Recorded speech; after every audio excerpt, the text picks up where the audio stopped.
Comme l'a dit Nelson Mandela, l'éducation est l'arme la plus efficace pour changer le monde. De l'éveil à l'assimilation des connaissances, de l'émancipation à l'exercice d'une citoyenneté active, les élus liméens ont fait de l'éducation un enjeu majeur de leur mandat. En septembre dernier, c'était un nouveau groupe scolaire dénommé Maurice Quétier qui a été inauguré et qui accueille 10 nouvelles classes dont les élèves sont issus des quartiers ouest de la ville. Sur Limay, on recense 8 écoles élémentaires et 8 maternelles. Réparties sur toute l'étendue de la ville, elles sont des lieux où les valeurs républicaines prennent sens. Au travers des accueils et des nouvelles activités périscolaires, les agents municipaux poursuivent avec les élèves cet apprentissage du vivre ensemble. Le bien-être de l'enfant est au cœur de chaque projet pédagogique porté par les élus et mis en œuvre par les différents services municipaux tels que les crèches, le centre d'initiation sportif, le conservatoire à rayonnement communal, l'école municipale d'art plastique, la médiathèque et les centres de loisirs.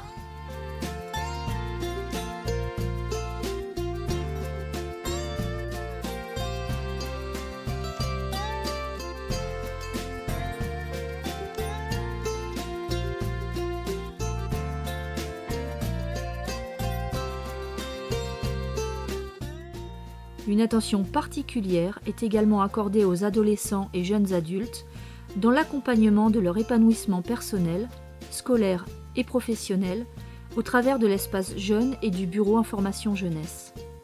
C'est cette vision globale de l'éducation que les élus liméens souhaitent co-construire avec vous en mobilisant une pluralité d'acteurs pour produire une vision commune et partagée.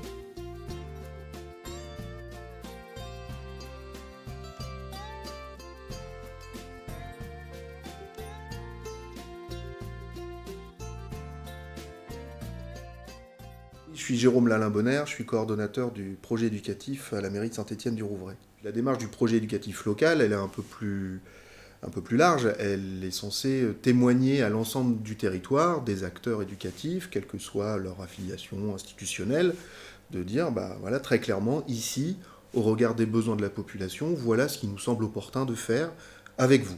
À partir du moment où on souhaite que le projet éducatif s'adresse au territoire et pas seulement à ses propres agents de la collectivité, il faut forcément se concerter, mobiliser les partenaires pour leur faire jouer un rôle, mais aussi prendre en compte leurs propres analyses et puis leurs propres ressources. Parfois, le projet éducatif, on parle de cadre. Moi, je préfère utiliser le vocabulaire de socle. C'est l'endroit d'où on part ensemble. On part d'un certain nombre de constats, on part d'un certain nombre d'orientations qui ont été définies.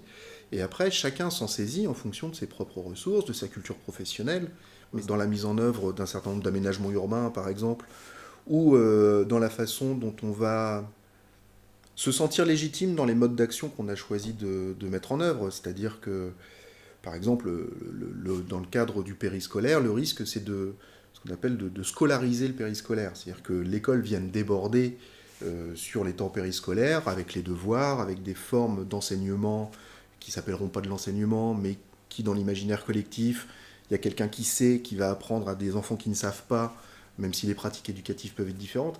Et donc ça, le fait de produire des documents et de le mettre en débat avec les uns et les autres, ça permet aussi de légitimer les modèles éducatifs. C'est-à-dire qu'aujourd'hui, ce qu'on espère, c'est qu'un animateur, un directeur de centre de loisirs, qui aura des pratiques éducatives différentes de celles de l'école, par exemple, se sente légitime à le faire quand même.